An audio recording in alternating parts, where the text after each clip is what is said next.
We are presenting a motivational and inspirational story of a young girl, the unstoppable dreamer. Meet Maya, a young girl from a small village surrounded by vast fields and endless skies. Maya had big dreams, ones that stretched far beyond the boundaries of her village. She longed to explore the world, to learn new things, and to make a difference.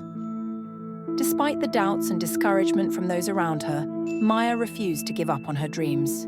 She spent every spare moment reading, learning, and practicing new skills. She devoured books from the village library, taught herself new languages, and even started a small garden to learn about sustainability. As Maya grew older, her determination only intensified. She began to share her ideas and passions with others, inspiring those around her to chase their own dreams.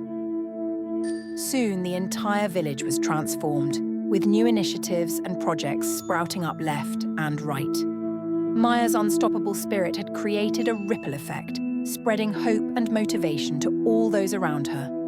And as she stood on the outskirts of her village, looking out at the vast expanse of possibilities before her, she knew that nothing could ever stop her from achieving her dreams.